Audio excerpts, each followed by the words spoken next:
Good evening, everyone. Right, this is an exciting one because there's a few things I learned here as well. Optical image stabilization, vibration reduction, and steady shot, depending on your camera system. This is a technology that counteracts small unintended movement, helping you take sharper photos at slower shutter speeds. So how does image stabilization work? When your hands shake even slightly, the image being projected onto the camera sensor can blur. Image stabilization systems detect this movement and counteract in real time. So inside an IS lens, motion sensors, gyroscopes detect angular movement, pitch, and yaw. A floating optical element inside the lens detects movement horizontally or vertically and moves in the opposite direction to compensate. The shift realigns the light path, meaning you get a stable image on the sensor. It's basically like a shock absorber for light. Fun fact, a 600mm lens magnifies hand movement 12 times more than a 50mm lens. That's why almost all telephoto lenses come with IS, often with more sophisticated systems like dual gyro sensors and tripod detection depending on your model. Now, it can be incredibly helpful but not always beneficial. Now, here's a comprehensive breakdown of when to use IS and when to turn it off based on various bird photography scenarios. Now, of course, these will be broad recommendations because everybody out there will have different cameras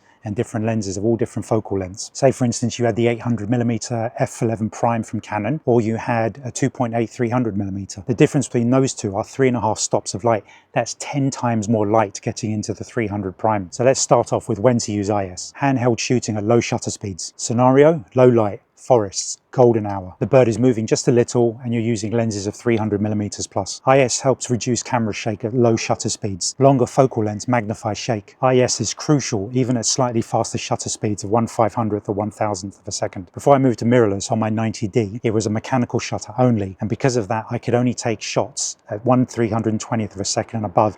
Anything below that was blurry. But with the electronic shutter mode on my R7, I've gone down as low as 1/25th of a second. But remember, that's only when the bird is completely stationary. The IS only corrects for hand movement, not for the bird moving. Moving on to shooting video. Scenario, recording birds moving, i.e. singing. Why? IS smooths out any handheld jitters and gives the video that more professional look. Panning in flight with IS mode 2 or equivalent. Many telephoto lenses have multiple IS modes. Scenario, bird in flight and you're tracking its motion. Why? IS mode 2, Canon, Nikon and Sony, stabilizes only the vertical axis, so allows for smooth panning along the horizontal. So here we go, when to turn it off. Shooting on a tripod with no movement. Scenario, static bird, stable tripod, remote shutter or timer. Why? Image stabilizer can introduce micro vibrations or feedback loops, which can degrade sharpness when there's no movement to correct for. Exception, there are some modern systems that detect for tripod mounting and will turn it off anyway. Scenario, birds in flight, 1/2000th of a second, turn it off, you don't need it above that. Why? IS might affect autofocus responsiveness or cause minor lag. Pretty much all pro bird photographers turn IS off. Why? Because at such speeds, shake is negligible and may cause lag. So IS can be redundant or even counterproductive. Next up, battery.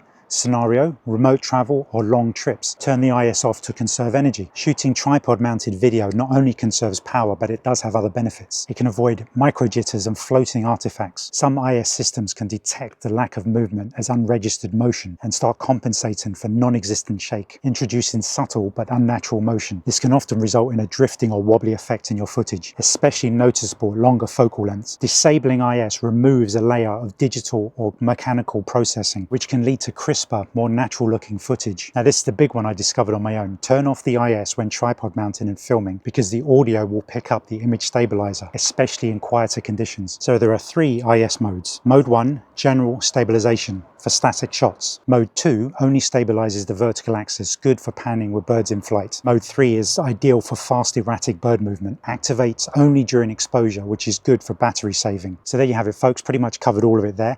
What I'll do is I'll leave a summary of everything at the end in a screenshot and you can just pause it and read it at your leisure. Okay? Hope you enjoyed.